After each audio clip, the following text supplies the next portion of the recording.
नमस्कार। आपके अपने चैनल सब कृषि एस्ट्रो टूटरा में आपका स्वागत। जी हाँ, आप समझ ही चुके होंगे, हमारे शिव जी का सावन है। और ये सावन के रेमेडी ऐसे होते हैं कि आपके कुंडली में किसी प्रकार के दोष हो, आपका किसी प्रकार का महादशा चल रहा हो, आपका अष्टम चले, ऋग भाव का चले, त्रिशदाय का महादशा चले, जिस प्रकार का महादशा चल रहा हो, हर एक चीज का उपाय इस सावन में होता है। चाहे वो पितृदोष हो, चाहे वो राहु केतु का दोष हो, चाहे वो काल सर्प दोष हो, चाहे आपको किसी प्रकार का अंगकारेश्वर दोष हो, किसी प्रकार का भी दोष हो, उसका उपाय और निजात आप इस सावन में कर सकते हैं। और ये जो रेमेडी है सावन का, ये आपका रेमेडी काम करेगा ही करेगा।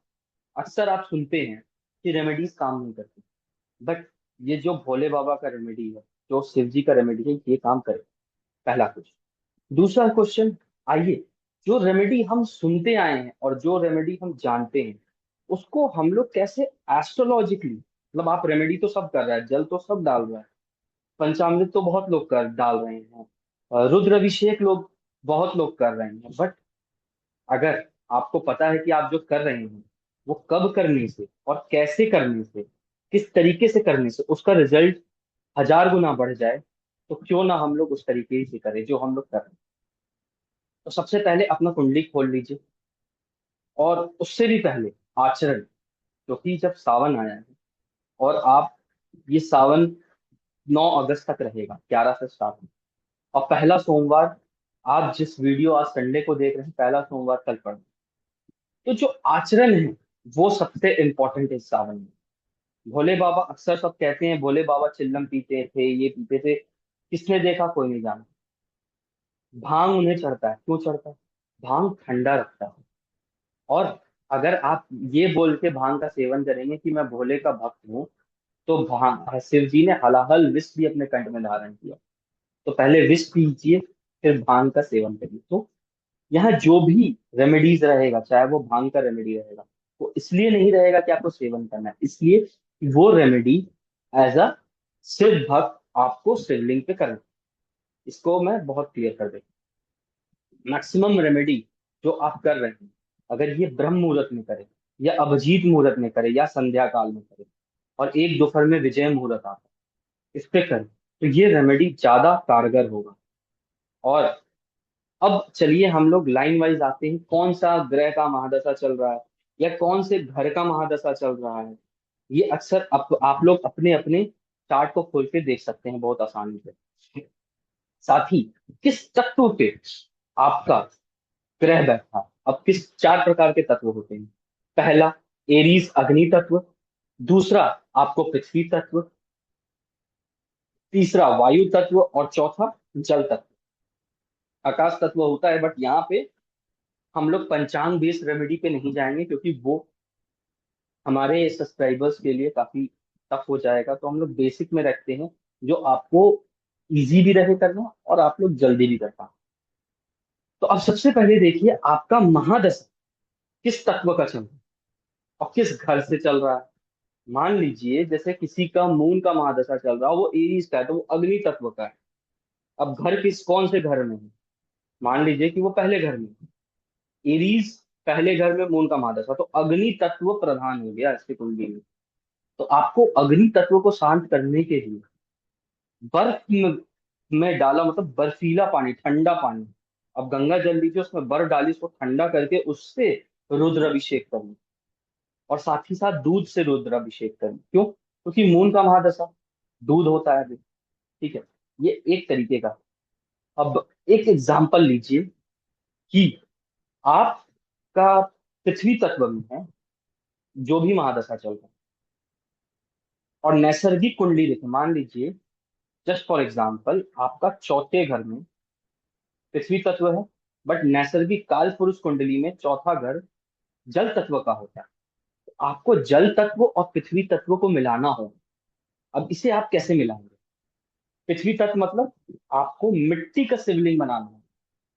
जी हाँ, मिट्टी का शिवलिंग आप कैसे बनाएंगे?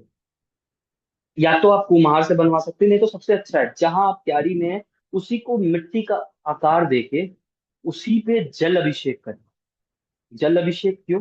क्योंकि अगेन जल तत्व और पृथ्वी तत्व को हम लोग जोड़ रहे हैं साथ में।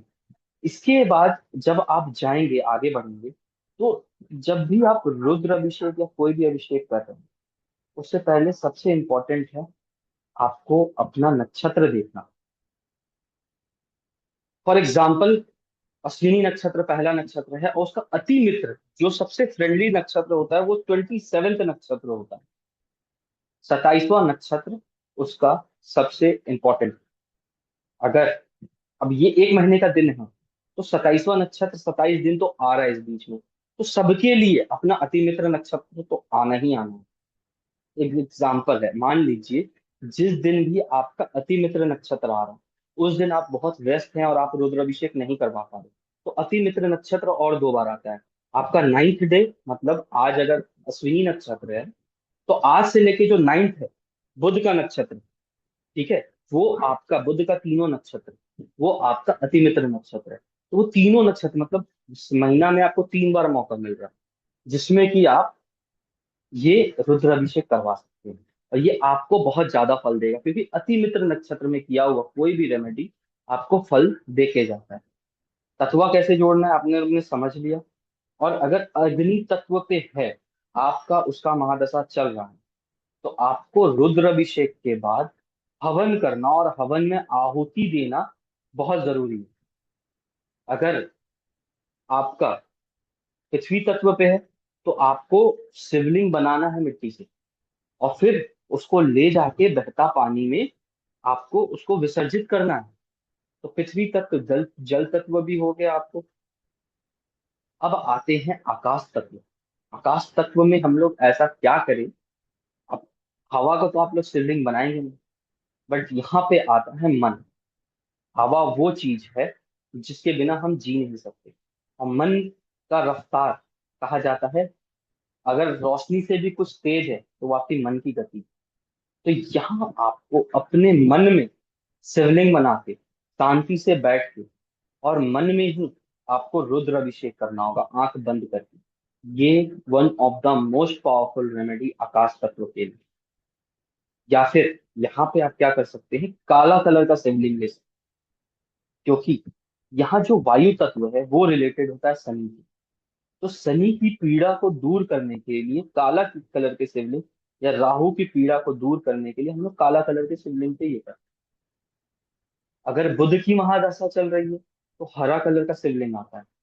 हरा कलर का, जिसको हम लोग नर्मदेश्वर शिवलिंग भी कहते हैं, वो मिलता है घर में। कहते हैं तो इतना छोटा शिवलिंग, इससे ज्यादा बड़ा शिवलिंग आप लोग को नहीं। दैट्स इट, इतना बड़ा शिवलिंग आप लोग रखेंगे और उससे रुद्र अभिषेक करेंगे। रुद्र अभिषेक का जो पंचामृत बनता है, वो किस प्रपोर्शन में बनेगा, वो भी बहुत इंपॉर्टेंट है। सबसे ज्यादा रहेगा जल, उसके बाद पानी, सॉरी, सबसे ज्यादा रहेगा जल, उसके बाद दूध, उसके बाद दही, 3 हो गया, उसके बाद मधु, 4, और उसके बाद सबसे कम रहेगा घी। ये हो गया 5। ठीक है। अब किस किस प्रकार का हम लोग, अब आप जानिए कि आपका महादशा कौन सा चल रहा है। अगर मंगल का महादशा चल रहा है, तो लाल चंदन से अभिषेक करना जरूरी है। अगर आपका गुरु का महादशा चल रहा है, तो आप हल्दी को खरीदिए मार्केट से, उसको पिसवाइए, क्योंकि देखिए शुद्ध होना चाहिए। सबसे इंपॉर्टेंट है शुद्ध होना चाहिए। और शिव जी पे जो भी चढ़ेगा, फल फूल जो भी, वो एक गोता चढ़ेगा, तोड़ के शिव जी पे नहीं चढ़ता। और फिर उसे वहां छोड़ देना या दान कर देना, वो आप घर लेके नहीं आओगे। जो भी शिवलिंग पे चढ़ेगा, शिव जी को दिया हुआ कोई भी प्रसाद घर नहीं आता। अगर वो शिवलिंग पे चढ़ता है और वो गोता चढ़ता है, वो फिर आपका नहीं है। ठीक है। इस दौरान आप क्या कर सकते हैं, आप पंचमुखी रुद्राक्ष, क्योंकि यहाँ मैं किसी का कुंडली नहीं देख रहा हूं, तो मैं रुद्राक्ष का सजेशन नहीं दे रहा, बट पंचमुखी रुद्राक्ष हर कोई धारण कर सकता है, वो चाहे पुरुष हो या स्त्री हो या बच्चे हो या बुजुर्ग हो। तो पंचमुखी रुद्राक्ष, जब भी रुद्र अभिषेक कर रहे हो आप, चाहे आप खुद से कर रहे हो, चाहे आप पंडित जी से करवा रहे हो, चाहे आने वाला समय में, मैं पूरा उज्जैन महाकाल में मैंने रुद्र अभिषेक करवाया था नर्मदेश्वर शिवलिंग पे, इसी सावन में, सावन से पहले sorry। तो मैं वो पूरा वीडियो, किस, उसको कहते हैं ना रिचुअल, कि कैसे ये करना है, कैसे खुद को शुद्धि करना है, कैसे कौन सा रिचुअल करना, और कैसे क्या मंत्र है, रुद्री पाठ से किया हुआ रुद्र अभिषेक और पंचामृत अभिषेक, ये दोनों का वीडियो मैं आप लोग के लिए अपलोड कर दूंगा मेरे यूट्यूब चैनल पे। आप उसे देख भी सकते हैं और रुद्री पाठ वहीं से बजा के आप लोग खुद से घर में भी रुद्राभिषेक कर सकते हैं। तो अगर कोई फॉरेन में बैठे हैं, कोई ऐसे जगह बैठे हैं जहाँ पंडित जी अवेलेबल नहीं है, तो आप लोग के लिए मैं अपने तरफ से ये अपने यूट्यूब चैनल पे अपलोड कर दूंगा। तो ये आप लोग को रुद्र अभिषेक करने के लिए रुद्री पाठ सर्वोत्तम माना गया है। अगर हेल्थ का दिक्कत है तो आप रुद्र अभिषेक महामृत्युंजय संजीवनी मंत्र से करवाइएगा। और अगर आप लोग को दिक्कत है कि आपके पास धन संपदा संपत्ति नहीं आ रहा, या फिर आप ऐसे परेशानी में फंसे जिसके लिए आपको कोई हल नहीं दिख रहा, तो आप रुद्र अभिषेक नमकम और चमकम से करिए। मान लीजिए कि कोई रुद्र अभिषेक करने में भी असमर्थ है, तो आप ये पूरा सावन हर सोमवार मन में शिवलिंग बना के आप रुद्री पाठ से या नमकम चमकम से अपने मन में ही रुद्र अभिषेक करो। मन में किया हुआ रुद्र अभिषेक को सर्वोत्तम माना गया। साथ ही नाम जप, क्योंकि जब भी आप शिव जी का पूजा करते हैं, शिव जी किसके नाम से प्रसन्न होते हैं? शिव जी के इष्ट कौन है? वो है श्री राम। तो श्री राम जी के बिना नाम जप किए आप अगर रुद्राभिषेक कर रहे हैं, उसका फल आधा मिलेगा। बिना माँ पार्वती को जो रुद्राभिषेक आप शिवलिंग पे कर रहे हैं, वही रुद्राभिषेक गणपति, नंदी, कार्तिकेय और साथ ही साथ आपको माँ पार्वती पे भी करना है। क्योंकि शिव जी से मिला हुआ और बिना आशीर्वाद माँ पार्वती का हुआ, वो भस्म की शक्ति के साथ आते हैं और वो जो भी वरदान देंगे वो वापस ले लेंगे। तो माँ पार्वती के साथ ही शिव जी को पूजा जाए।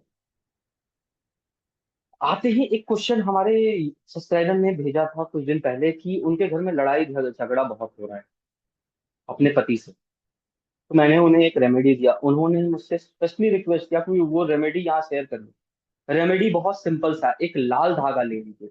अगर आपके और आपके पति में रिलेशन सही नहीं है, तो आप चाहिए सोमवार को मंगल का होरा देख लीजिएगा। सोमवार को मंगल का होरा कब आता है मैं यूट्यूब कमेंट में फिल कर दूंगा। अब मंगल का होरा देखने के बाद आप उस टाइम में जल और पंचामृत अभिषेक करके 1008 बार नमः शिवाय, अगर फीमेल कर रही है तो नमः शिवाय कहेगी। ठीक है। और शिवलिंग में कैसे अभिषेक करना है, जैसे मान लीजिए शिवलिंग यहाँ से जलधारी है, तो सबसे पहले राइट हैंड साइड में गणपति को दिया जाता है। मतलब ये शिवलिंग है, ये शिवलिंग है, यहाँ पे गणपति राइट हैंड साइड में। लेफ्ट हैंड साइड में आपका रहेंगे कार्तिकेय। फिर यहाँ पे अशोक सुंदरी का जगह, वहां पे डाला जाता है। फिर एकदम ठीक शिवलिंग से सटा जो इधर ऐसे बना है वो पार्वती जी का है। ठीक है। और जो शिवलिंग और इसके बीच में जो गैपिंग रहता है, वो 64 जो भी शक्तिपीठ है, 64 योगिनी है उनका है। ठीक है। तो सबसे पहले गणपति, फिर कार्तिकेय, फिर अशोक सुंदरी, फिर माँ पार्वती, फिर ये जो बीच में गैप है 64 आपको जो जो भी शक्तिपीठ है, योगनियां है वहां पे। और फिर आपको शिवलिंग में आपको रुद्राभिषेक या जल अभिषेक करना। ये सही तरीका है। मैं इसका एक वीडियो बना के आप लोग के लिए डाल दूंगा ताकि आप लोग देख के कर सकें। पहला चीज, अगर दूध डाल रहे हैं तो या तो चांदी का या तो स्टील का, तांबे पे नहीं डाल सकते। हाँ, पीतल से आप दूध डाल सकते हैं, तांबे से नहीं। तांबे से जल डाला जाता है। तो ये कुछ कुछ छोटी गलतियां हैं जो अक्सर हम लोग करते आते हैं। शिवलिंग का पूरा राउंड नहीं लिया जाता।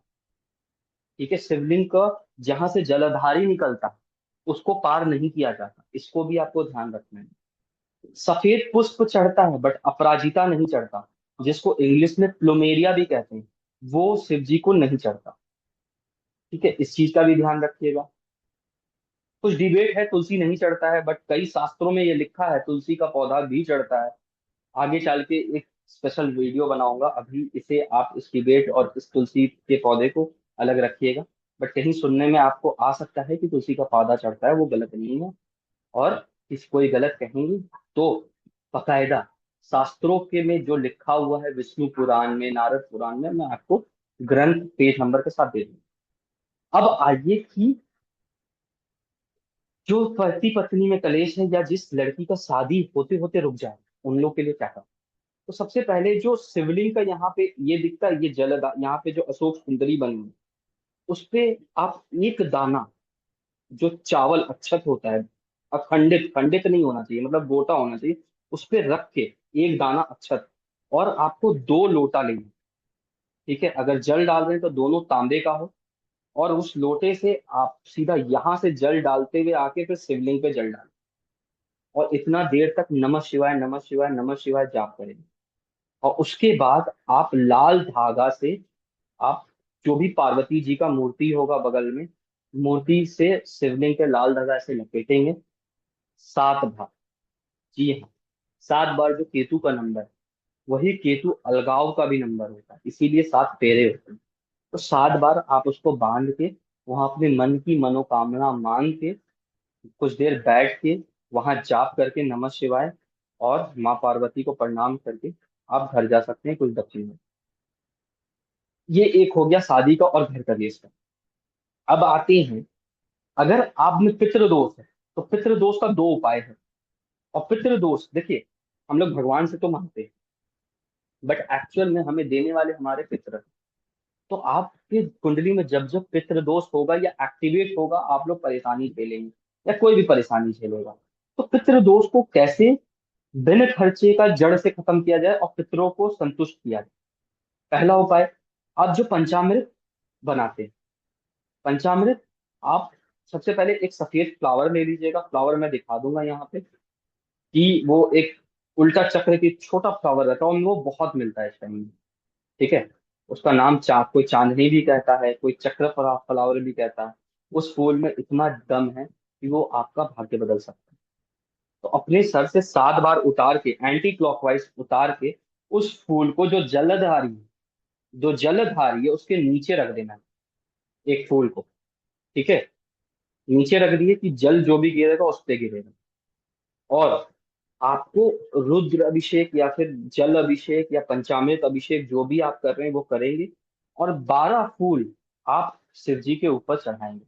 और साथ ही साथ धतूरा, धतूरा बहुत इंपॉर्टेंट है। धतूरा गोटा भी चढ़ेगा, और एक धतूरे को तोड़ के उसके अंदर का बीजा भी आप वहां चढ़ाएंगे। इससे आपके पितृ शांति हो। किसी भी पितृ का अकाल मृत्यु होता है, इससे पितृ शांति होता है। बेलपत्र भी चढ़ाना है। बेलपत्र मैं इसलिए नहीं बोल रहा हूँ क्योंकि बेलपत्र का पूरा अपना एक रेमेडी चलता है। जैसे कि एक एग्जांपल पितृदोष का ही रेमेडी है बेलपत्र का, बहुत ही कारगर। शिव पुराण में लिखा हुआ है कि बेलपत्र की उत्पत्ति कैसी हुई है। किसी में लिखा हुआ है कि बेलपत्र की उत्पत्ति माँ पार्वती के आंसू से हुई है, कहीं पसीने से हुई है। तो हमें उस पर डिबेट ना करते हुए ये जानना है कि माँ पार्वती के जो पूर्वजे हैं, वो पितृ हैं। तो जब भी माँ पार्वती को कष्ट हुआ, जब वो साधना कर रही थी शिव जी को मनाने के लिए, तो जो कष्ट हुआ, आंसू या पसीना गिरा और जो जमीन में गिरा, तो पितृलोक में हलचल मच गई। पितर नाराज हो गए शिव जी से। तो माँ पार्वती ने हाथ जोड़ के कहा कि आप नाराज मत होइए, ये पसीना यूं व्यर्थ नहीं जाएगा। और उससे उत्पत्ति होगा एक बेल पत्र का। बेल पत्र, बेलवा, बेलवा ट्री, मतलब जो बेल होता है ना, बेल पत्र, जो 3 पत्र चढ़ता है, तो बेल पत्र कहते हैं। इंग्लिश में बेलवा ट्री और हिंदी में बेल पत्र। तो उस बेल पत्र के वृक्ष के जो जड़ पे आधा दूध आधा पानी, या दूध का क्वांटिटी ज्यादा करके पानी का कम, जैसे आपकी है इच्छा, और नहीं है आपके पास पैसा तो दूध मात्र नाम बराबर, और पानी, और उसमें थोड़ा चीनी या गुड़ डाल के आप उसके जड़ में सबसे पहले पितरों से माफी मांग के, और पितरों से फिर आशीर्वाद मांग के, और माँ पार्वती को याद करके अगर आप डालेंगे, तो चिरकाल लक्ष्मी भी वहां वास करती है। तो लक्ष्मी, और साथ ही साथ पितृ का उपाय हुआ, और बेल ट्री पे ये करने वाला उपाय आपको अखंड लक्ष्मी, चिरकाल लक्ष्मी भी देगा, पितृ दोष से मुक्त करेगा, और आपको माँ पार्वती और शिव जी का कृपा का पात्र बनेगा। इसीलिए कहा जाता है, एक लोटा जल और बेलपत्र मात्र से शिव जी प्रसन्न हो जाते, क्योंकि बेलपत्र जो है वो माँ पार्वती के आंसू या पसीने से आया है। तो बेलपत्र इतना इंपॉर्टेंट है कि अगर बेलपत्र पे आप राम लिख के चढ़ा दे, और आपका अष्टम का जुपिटर है, 108 बेलपत्र में आप लाल इससे रंग से राम, लाल नहीं तो पीला, दो में से एक होना चाहिए, राम लिख के चढ़ा दे, तो आपका जो अष्टम जुपिटर का दोष है वो खत्म हो जाएगा 108 बेलपत्र में। अब बहुत जन सुनते हैं कि उनका ऑरा कमजोर है, उन्हें अक्सर नजर लग जाता है। उसके लिए आप लोग को क्या करना है कि सबसे पहले आप जो पानी में नहाएंगे, उस बाल्टी में पानी भर लीजिए, 27 बेलपत्र, बेलपत्र मतलब 3 एक साथ लेके उस पानी में डालिए, अपना दोनों हाथ अंदर डालिए, और उसमें आप 108 बार ओम नमः शिवाय का जाप करेंगे। और अगर कोई बहुत बीमार है तो 108 बार महामृत्युंजय मंत्र का जाप करेंगे। महामृत्युंजय का उच्चारण गलत नहीं होना चाहिए, ठीक है। संजीवनी मंत्र का भी जाप कर सकते हैं, आपको जो आता है, नहीं आता आप सुनते हुए मन में जाप करके वो हाथ का जो एनर्जी, देखिए हमारे जो भी इंद्रियां हैं, ये जो हाथ है, ये यहाँ से एनर्जी हमारा लॉस होगा, इसीलिए कहा जाता है कि एक ये तरह का हम लोग को कहते हैं मुद्रा। बहुत अनेक अनेक प्रकार के मुद्रे हैं, अलग भगवान के लिए अलग मुद्रा, तो ये मुद्रा जो होता है इसको ऐसे टच करके मन में, और फिर वो हाथ पानी में डाल के आप 108 बार, चाहे अगर हेल्थ के लिए कर रहे हो तो महामृत्युंजय, और ऑरा को स्ट्रॉन्ग करने के लिए कर रहे हैं तो वो बेल पत्र पे रख के पानी में डाल के आप 108 बार नमः शिवाय करिए। और उससे हर आदमी को स्नान करिए, कराइए, तो उनका ऑरा स्ट्रांग होगा, उनको नजर दोष लगना खत्म हो जाएगा।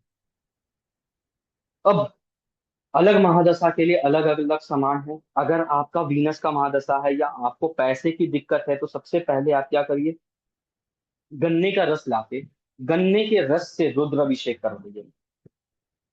अगर आपको अपना हेल्थ ठीक करना है और आपको मानसिक स्थिति का कोई दिक्कत है या डिप्रेशन है, तो दूध से रुद्र अभिषेक करवाइए।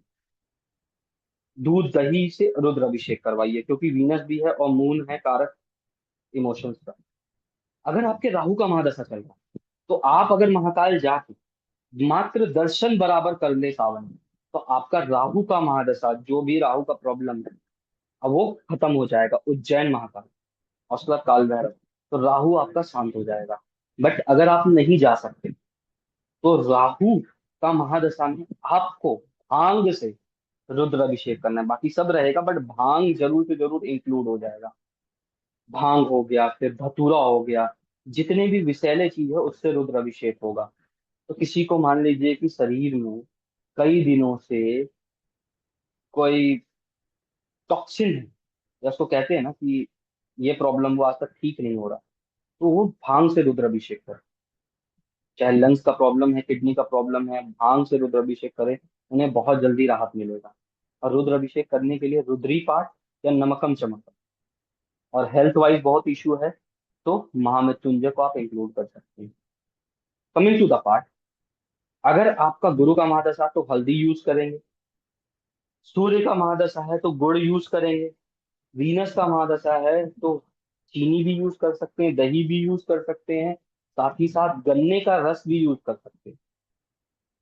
गन्ने के रस से आपको लक्ष्मी की प्राप्ति। दूध हो गया चंद्र के लिए। अब बचे कौन, राहु के लिए ये हो गया। केतु के लिए आपको चंदन, राहु के लिए भी चंदन से आप ये कर सकते हैं पूरा लेपन शिव जी का। केतु के लिए आपको हल्दी, चंदन और साथ ही साथ दूध, दूध से रुद्र अभिषेक करना है। और पीला केसर, ये आप केतु में भी यूज कर सकते हैं और ये आप गुरु में भी यूज कर सकते हैं। लाल केसर आप यूज कर सकते हैं मंगल पे।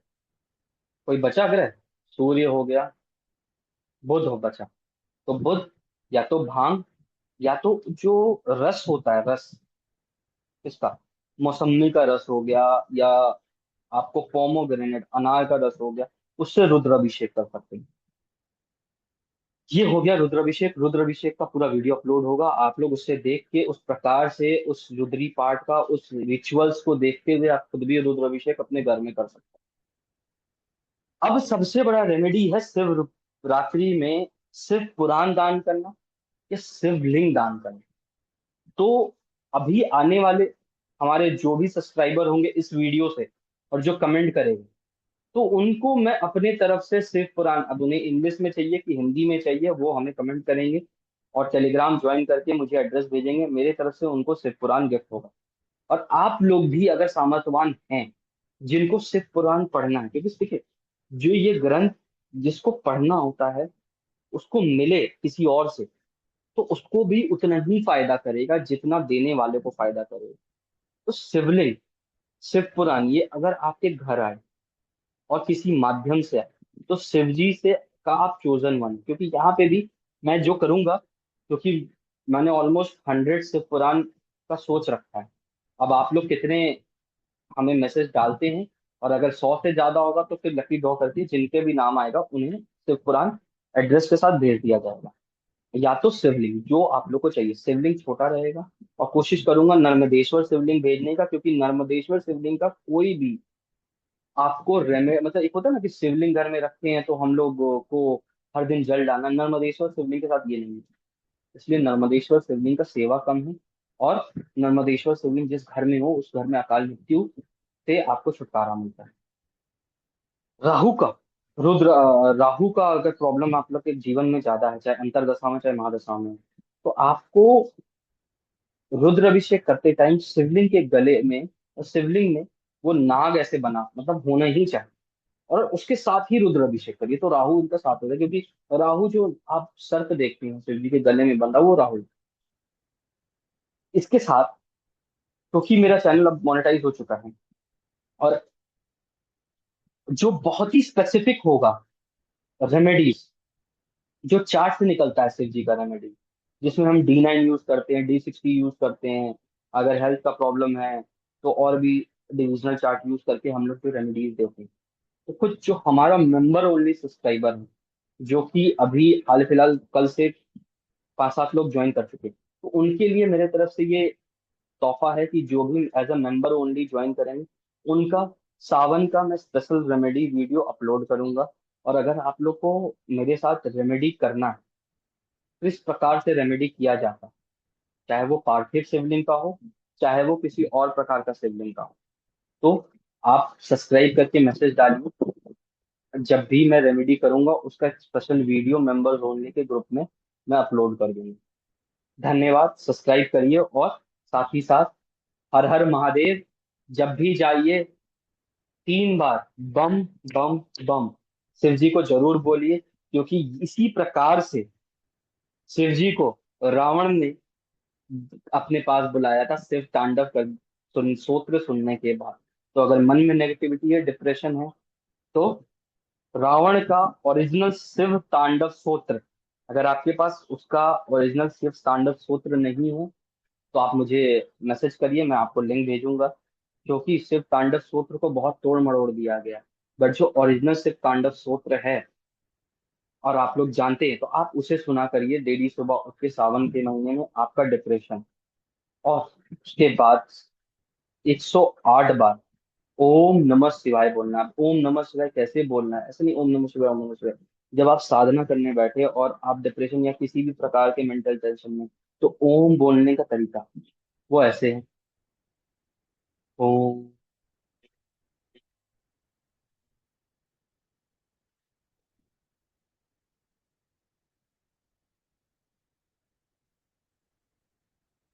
तो ऐसे करके आप ओम नमः शिवाय बोल के 108 बार, आपका जो वाइब्रेशन है वो फील होना चाहिए अंदर माथे पे। और आप लोग खुद बताइए कि आप लोग को क्या इफेक्ट पड़ा है। आप लोग चाहोगे पर्सनल रेमेडीज, आप लोग मैसेज कर सकते हो। मैं कोशिश करूंगा कि मैं उस कमेंट को रिप्लाई करूं, प्रॉमिस नहीं कर पाऊंगा क्योंकि अकेले ही सारा चार्ट देख के रेमेडी बताना वो टाइम ले, बट आई विल ट्राई। जो भी हमारे मेंबर्स ओनली के ग्रुप है उनके लिए तो मैं जरूर से जरूर करूंगा। Thank you. जय श्री राम, हर हर महादेव।